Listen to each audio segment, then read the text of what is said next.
Je suis vraiment dans une dépression sévère à ce moment-là. Je me sens même pas légitime en fait à rentrer après sur le marché du travail et que du coup j'allais finir mes études de droit en distanciel. Les études de droit te prépare pas du tout à la suite. Je développe en fait de l'anxiété sévère par rapport à ce stage. Garder la tête haute. Un jour au lendemain, cette personne me ghost. On traîne les bagages de génération en génération avec nous. En vrai, quelque part, c'est moi qui est nul, c'est ma faute aussi si ça marche pas, qui fait que ça me dégoûte un peu du monde du travail. J'étais en roue libre. Mettre des mots sur tes mots.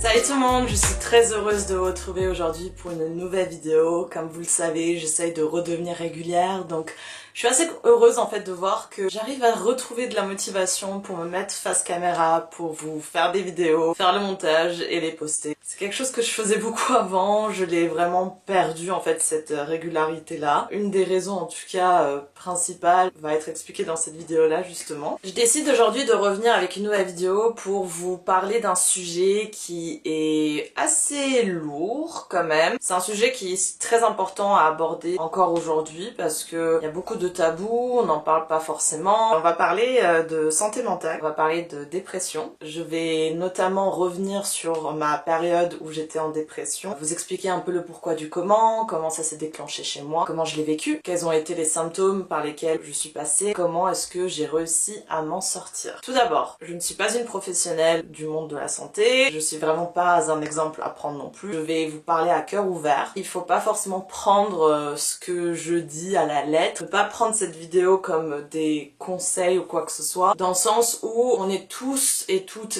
différents, on a un passé différent, on est bâti de manière différente, ce qui fait qu'on va forcément vivre certaines choses différemment, trouver des solutions qui nous conviennent également, qui ne sont pas forcément les mêmes. J'ai fait des erreurs dans cette période-là, clairement pas été exemplaire, c'est-à-dire que je ne suis pas partie voir une professionnelle de santé, je m'en suis sortie sans. Avec le recul, j'aurais aimé en fait plus avoir le courage de recourir à un professionnel de santé pour m'aider, m'accompagner en fait pendant toute cette période-là. J'aurais réussi à guérir plus rapidement si j'étais tombée sur la bonne personne aussi. Mieux comprendre certaines choses également. Donc je vous encourage vivement à le faire si jamais vous êtes en train de traverser par une période difficile ou même sans traverser par quelconque période. Je trouve que c'est tellement important de se faire accompagner, que ça signifie pas en fait que vous êtes fou, que vous avez des problèmes, que vous êtes malade ou quoi que ce soit, c'est juste en fait, si vous voulez tout savoir, on est tous malades quelque part. On traîne les bagages de génération en génération avec nous qui ne sont pas traités depuis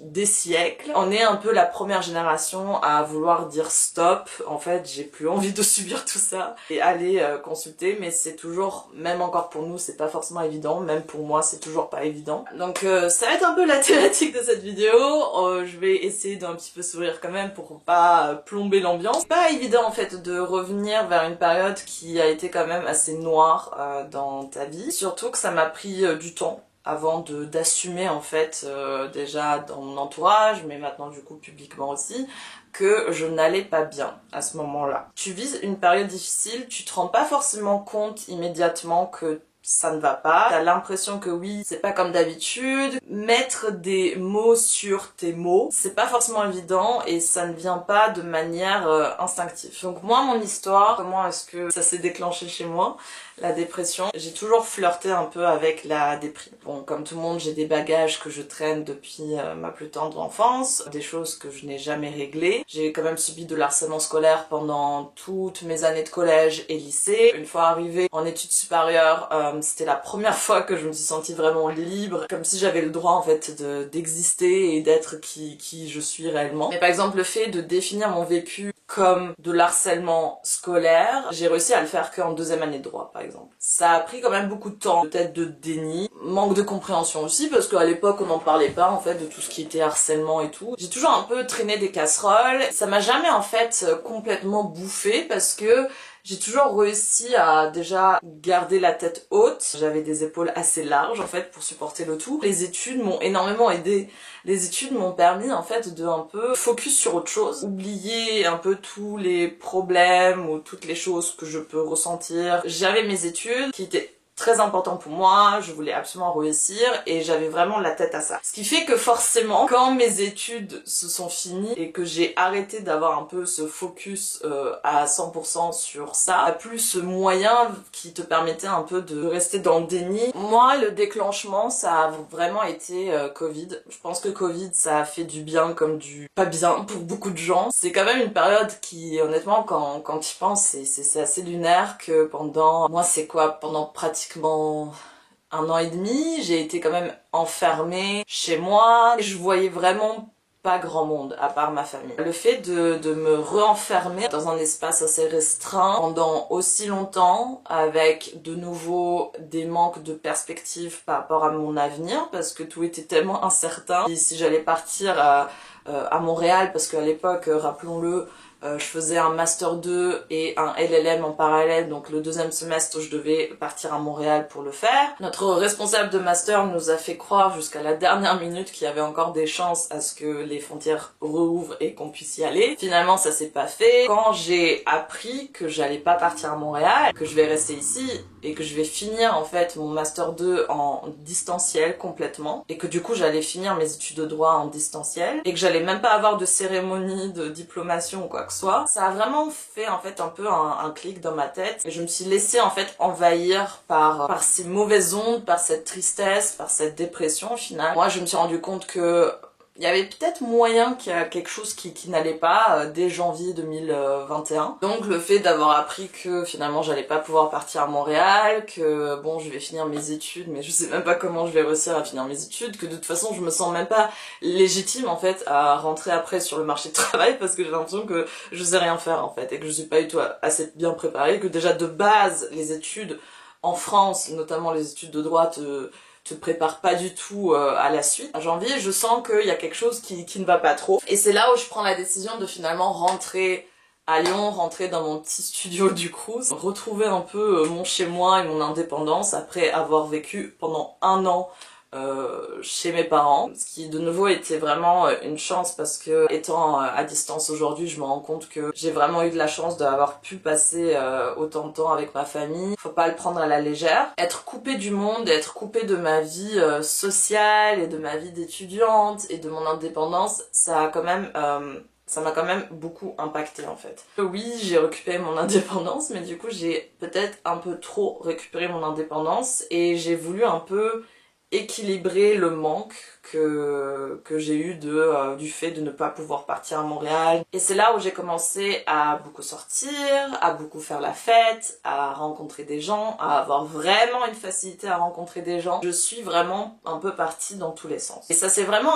installé petit à petit. Au début, c'est assez fun parce que je sors de ma zone de confort, donc c'était un peu la thématique de l'année que je m'étais mise, sortir de ma zone de confort parce que je suis quand même quelqu'un, même si je suis sociable, j'adore rencontrer de nouvelles personnes, etc. J'ai quand même ce truc là où je suis assez réservée et que je m'ouvre pas forcément aussi facilement, en tout cas pas avec tout le monde. Et là c'était vraiment, j'étais en roue libre. Tu te perds un peu dans un truc qui ne te correspond pas et qui ne te convient pas non plus. Je commence à avoir mes amis qui s'inquiètent plus ou moins pour moi, en tout cas qui commencent à essayer d'avoir des conversations avec moi de ok, qu'est-ce qui se passe? En réalité, il y avait vraiment aucun mal dans ce que je faisais, c'était juste je voulais en fait à tout prix vivre différentes expériences, des expériences que j'aurais peut-être pu vivre à Montréal, mais que du coup ça m'a été enlevé à cause de ce Covid. Je finis mes études, j'enchaîne du coup mon stage de fin d'études. Ce stage de fin d'études, j'ai vraiment galéré à le trouver. Là où j'ai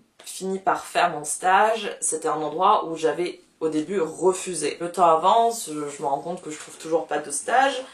Et je finis par rappeler cette personne pour lui dire, demander si la place est toujours disponible et si oui, je suis finalement intéressée. Entre le moment où j'ai dit oui et du coup le lendemain, j'ai reçu un mail de confirmation d'un autre entretien que j'avais passé pour un cabinet d'avocats à Lyon qui était aussi prêt à me prendre en stage. Si j'avais attendu un petit peu, peut-être les choses se seraient passées d'une manière un peu plus différente. La vie est ce qu'elle est, les choses te tombent dessus et tu les vis d'une telle manière pour une raison. Même si c'est des étapes qui sont difficiles par lesquelles tu passes, ça te permet quand même de devenir tout simplement une meilleure version de toi. Donc je commence ce stage qui de base j'avais signé pour 6 mois. Finalement je vais en faire que 2 parce que assez rapidement je me rends compte que ça me convient vraiment pas, que ça matche pas déjà avec la personne qui m'avait recrutée. Ça se passe pas forcément de la manière comme cette personne m'avait vendu en fait le stage. Je développe en fait de l'anxiété sévère par rapport à ce stage.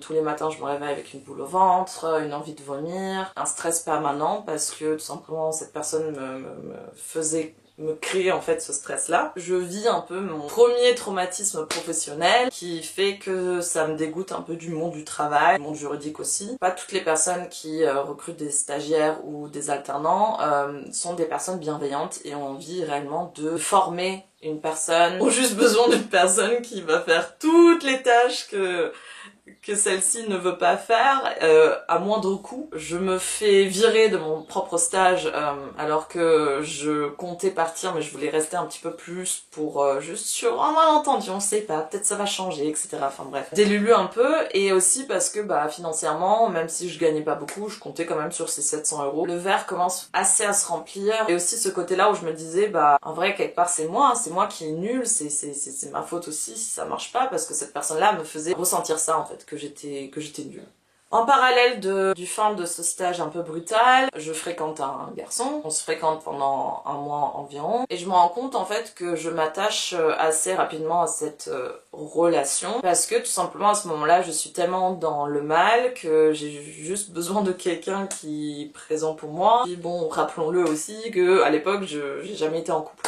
Donc c'était ma première fréquentation sérieuse, en tout cas j'avais l'impression que c'était sérieux. J'ai commencé vraiment à y croire en fait, à y croire, à me dire que ça va arriver, etc.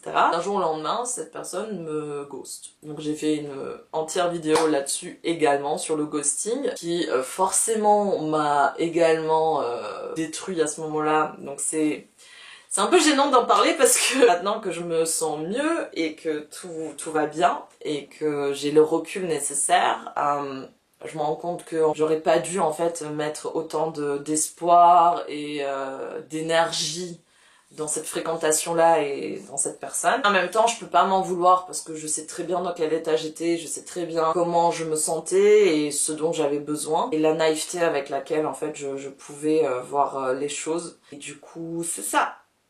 Je me fais ghoster. Et là, le verre, il déborde. Le verre, il déborde complètement, c'est la goutte de trop, et je sombre complètement. Cet épisode s'est déroulé en début octobre 2021, donc de janvier à octobre 2021, c'était vraiment pas folichon. J'arrivais à faire plus ou moins semblant, à tenir le coup, etc.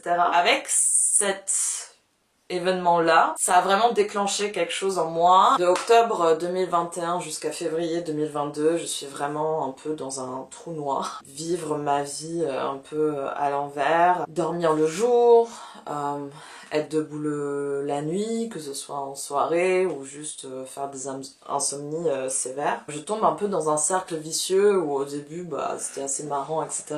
Mais quand ça devient ta routine, tu sais qu'il y a quelque chose qui cloche, il y a quelque chose qui est pas normal. Moi concrètement, ma dépression et ce vide que j'ai ressenti en moi, je l'ai comblé avec la vie nocturne beaucoup. C'était un peu la seule chose où bah il y avait d'autres personnes qui étaient dans des états similaires à moi, voire pire.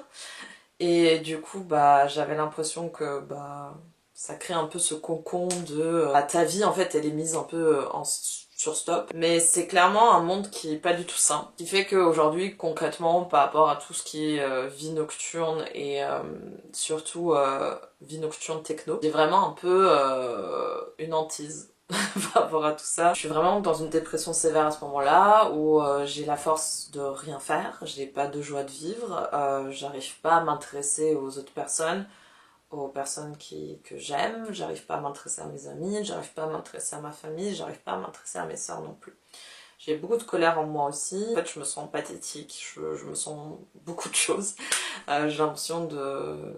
ça y est, j'ai échoué ma vie en fait, que je suis aussi devenue très dépendante de mes parents, quelque chose qui m'a beaucoup énervée aussi. J'avais du mal en fait à trouver un travail, même pas la force de trouver un travail. Je sais pas trop comment expliquer ça parce qu'aujourd'hui c'est un peu impensable en fait pour moi d'avoir du mal à trouver du... Enfin, aujourd'hui on a du mal à trouver du travail parce qu'il n'y a plus de travail complètement, mais je veux dire, j'essayais même pas en fait d'envoyer des candidatures ou quoi que ce soit parce que c'était plus fort que moi. Tout comme des tâches simples du quotidien, faire la vaisselle, faire mon linge, c'était à chaque fois un exploit quand je faisais cette tâche-là et après j'étais juste épuisée. Enfin, c'était vraiment un état d'esprit qui est très lourd, où tu te sens aussi très seule parce que tu te sens pas compris. Peu de personnes qui restent dans ton entourage et qui essayent d'être là. Ils ont beau essayer de comprendre, ils vont pas comprendre parce que tout simplement ils sont pas du tout dans le même état d'esprit que toi et heureusement aussi. Le début de mon sevrage, entre guillemets, de cette dépression a été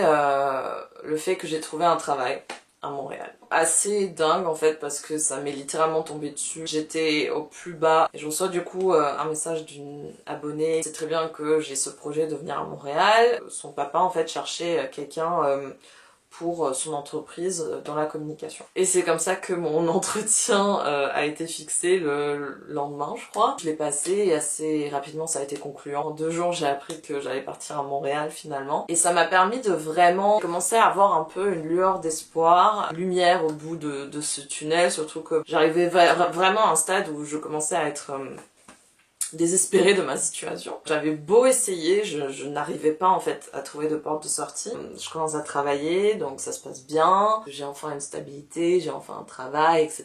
Puis bah ça me plaît. Les démons me rattrapent assez rapidement aussi. De nouveau, il y a un vide qui s'installe, il y a une solitude, il y a beaucoup de larmes aussi, des soirées où je faisais que pleurer, j'étais toujours un peu perdue. Le rythme que j'avais à la fin de mon année à Lyon, je commence un peu à le reproduire ici, de manière quand même différente parce que j'ai quand même mon travail à côté. Je sens déjà que je vais quand même un peu mieux, mais il y a quand même un peu des tendances de rechute. On est loin de octobre, février, où c'était vraiment juste très sombre, donc là je sens que ok, je suis un peu sur le bon chemin. Arrive un moment où je me fais licencier du coup de mon travail, licenciement économique. J'aurais pu du coup de nouveau sombrer, mais j'essaye de garder la tête haute, de rester optimiste parce que j'ai quand même 1 an d'expérience pro derrière moi, donc je me dis bon, j'ai quand même un profil assez intéressant, etc. Ça va prendre plus de temps que prévu, ça va prendre même 9 mois. Pendant ces 9 mois, il y a beaucoup de choses qui se passent également, des hauts, des bas, et surtout une rencontre. Le 21 avril, je suis invitée à une crémaillère, là où je rencontre du coup mon copain actuel. C'est lui en fait qui va m'aider à guérir complètement de mon état un peu second de la dépression. Et lui, il va réussir à m'apaiser. Et honnêtement, la solution, chez moi, ça n'a pas forcément été le fait de trouver un mec ou quoi que ce soit, parce que c'est pas ça.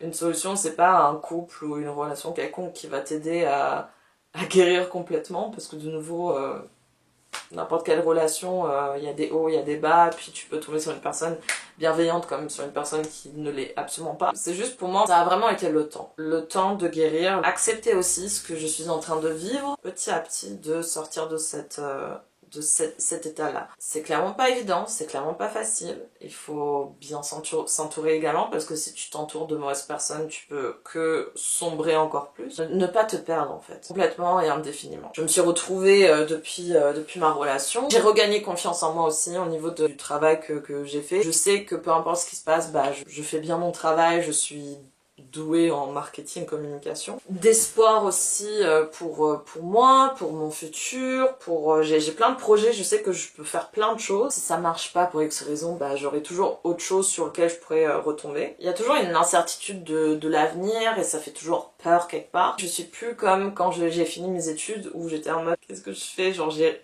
complètement rien à apporter à la société, alors qu'aujourd'hui je me rends compte que si j'ai de la valeur, j'ai des limites. Je retrouve l'ancienne Christina, alors pas totalement, et je la retrouverai jamais totalement parce que je n'ai plus cet âge-là, je n'ai plus ce style de vie-là, enfin, je veux dire à l'époque, je parle avant la dépression, j'étais étudiante, et j'étais vraiment très active sur YouTube, etc. C'était vraiment mon petit bébé, ma chaîne YouTube. Et je l'ai beaucoup délaissé, j'ai beaucoup délaissé mes réseaux aussi depuis ma dépression. C'est pas super agréable de voir quelqu'un qui ne va pas bien, et surtout que vous étiez un peu les premiers à le voir. Et puis j'avais plus l'énergie honnêtement de filmer, de monter, ça me dépassait complètement. Et aujourd'hui je regrette, en tout cas ça m'attriste de l'avoir complètement délaissé parce que j'ai perdu quelque chose que j'ai construit pendant des années. J'ai quand même perdu des choses dues à la dépression. J'ai perdu énormément d'amitié. Alors soit c'est moi qui me suis rendu compte qu'en fait c'est pas des vrais amis parce qu'ils ont pas été là dans la période la plus difficile, ou alors tout simplement des personnes pour qui ils ont pas su gérer en fait tout ça et qui se sont éloignés par elles-mêmes. Mais j'ai perdu beaucoup d'amitié. Ici au niveau de tout ce qui est santé tout court, mon corps il a beaucoup changé. Et c'est aussi parce que j'ai eu un style de vie très malsain. Le plus important à retenir, c'est que j'ai réussi à m'en sortir avec le temps, pas à pas. Dans ma relation, ça m'a beaucoup aidé aussi parce que tomber sur quelqu'un qui est déjà d'une grande bienveillance et aussi d'un calme absolu que j'ai jamais connu dans ma vie, aussi patient et aussi tolérant, c'est quelque chose qui a vraiment été très apaisant pour moi. Voir se reposer sur quelqu'un et tout, c'est quand même quelque chose qui aide beaucoup. Et donc aujourd'hui, comment je me sens? Je me sens normale. J'ai des hauts, j'ai des bas, mais dans l'ensemble, je vais bien. Ma routine, j'ai mon travail, j'ai mon petit entourage, j'ai mon copain, et je ne ressens plus les mêmes symptômes de dépression que j'ai pu ressentir du coup pendant quasiment 3 ans. C'est une réussite quelque part. Et de nouveau, j'encourage pas du tout les gens de faire à la même manière. Honnêtement, si vous ressentez quelconque besoin de vous confier ou quoi que ce soit, je vais mettre des numéros d'urgence un peu autour et dans la barre d'infos. N'hésitez pas à faire appel à de l'aide extérieure, ce n'est pas une honte de faire appel à de l'aide extérieure. Je sais que c'est plus facile à dire qu'à faire. Moi-même, genre, je suis passée par là et j'ai vu à quel point c'est pas évident de demander de faire appel à de l'aide. C'est très important de se faire aider, et puis c'est aussi super important à l'entourage. Je sais que c'est compliqué de voir quelqu'un que t'aimes sombrer comme ça et tu te sens un peu démuni. Essentiel de rester présente pour cette personne-là, de continuer à l'accompagner, mais de quand même trouver un juste milieu, c'est-à-dire qu'il faut pas que ce soit en détriment de vous non plus. C'est important de poser vos limites aussi, continuer à accompagner la personne tout en ayant conscience de vos propres limites. Je trouve que c'est important qu'on continue à parler de santé mentale, notamment dans les domaines professionnels. Là, je travaille du coup au Jeune Barreau ici, et je vois un peu comment, quelle est l'approche des professionnels ici au niveau de la santé mentale. Alors, loin d'être parfaite, mais j'ai l'impression quand même qu'il y a une avancée par rapport à la France, dans le sens où ici on aborde le sujet de santé mentale, on n'a pas honte en fait de faire des conférences là-dessus, qui sont d'ailleurs des conférences genre données par le barreau ou alors reconnues par le barreau. Même sur la carte d'avocat, sur le dos, il y a le numéro d'urgence au niveau de la santé mentale. Si jamais les professionnels se sentent débordés ou quoi, ils peuvent appeler ce numéro, et c'est 100% anonyme et tu peux te confier et tu peux recevoir de l'aide en fait immédiate. Donc c'est quand même des choses qui sont mises en place, qui sont peut-être à perfectionner certes, mais qui existent. Alors que de nouveau je sais pas trop comment ça se passe actuellement, mais je pense que ça va pas trop changer non plus. Il y a quand même un tabou au niveau de santé mentale chez les professionnels du droit notamment, et ça c'est pas bon parce que on reste humain avant tout. Ça te tombe dessus quand tu t'y attends le moins et tu penses que t'as les épaules, tu peux gérer, et puis il y a un moment où tu gères plus rien du tout, et c'est là où en fait ça devient vraiment compliqué. Donc pour éviter d'en arriver là, c'est important de faire de la prévention, c'est important d'avoir recours à différentes ressources, services, et de se faire aider en amont. Ce qui est aussi compliqué quand t'as connu la dépression, c'est que c'est facile de retomber dedans. Quand j'ai été licenciée, j'avais peur de retomber dedans. La ligne elle est très fine, c'est-à-dire qu'il y a des moments où tu te dis ah je suis un peu down et tout, parce que forcément on est humain avant tout. Il y a des moments où on est un peu down, il y a des moments où on va pas super bien. C'est des moments qui sont très importants et très cruciaux parce que il faut pas se laisser emporter par cette négativité et par ce sentiment-là. Tu peux avoir des moments down, mais c'est important de quand même te relever en fait assez rapidement, parce que c'est un sentiment auquel tu es tellement habitué et qui crée un peu une nostalgie bizarre. C'est tellement facile de redevenir pas bien, mais c'est tellement compliqué de guérir de cette situation et d'aller mieux et d'aller bien en fait. En fait, je dois être tellement armée pour affronter n'importe quel autre événement de ma vie qui peut arriver demain, quoi. Parce que je veux pas, en fait, retomber dans cette situation-là et dans cet état d'esprit-là. Et c'est compliqué parce que la vie, elle est imprévisible, il y a plein de choses qui peuvent arriver à n'importe quel moment et t'as pas le contrôle dessus. C'est important de ne pas sombrer. En tout cas, la vidéo était assez longue. C'était ma vidéo sur mon vécu en fait, sur comment j'ai pu ressentir les choses par rapport à ma dépression. J'espère que ça vous a permis de peut-être un peu mieux comprendre du coup celles et ceux qui m'ont suivi pendant ce temps-là, l'état dans lequel j'étais, même si je pense que honnêtement vous vous en doutiez. Peut-être vous permettre de vous sentir moins seul parce que vous vous êtes rendu compte que je me suis quand même reconnue dans telle et telle chose que j'ai pu dire. Et il n'y a pas de recette miracle malheureusement, il n'y a pas de recette toute faite où tu sais que ok tu dois faire ça, tu dois suivre ça à la lettre et c'est comme ça que tu vas réussir à guérir et c'est comme ça que tu vas réussir à aller mieux. De nouveau on est tellement différents, on a tellement des expériences différentes, on a tellement une personnalité différente aussi. C'est important d'avoir un bon entourage, que cet entourage là ne te laisse pas tomber aussi. Dans tous les cas un recours externe d'un professionnel de santé mentale peut t'accompagner pendant toute cette période-là. Et le temps fait tellement bien les choses et honnêtement le temps peut guérir tout. Mais ce qui est chiant avec le temps c'est que ça prend du temps. Et que parfois t'as juste envie de sauter toute cette phase-là pour arriver à l'étape finale. Je vous remercie d'avoir regardé cette vidéo, de m'avoir écouté, d'avoir écouté mon témoignage. Je vous embrasse fort. Prenez soin de vous, c'est très important et on se revoit très vite pour une nouvelle vidéo. Ciao.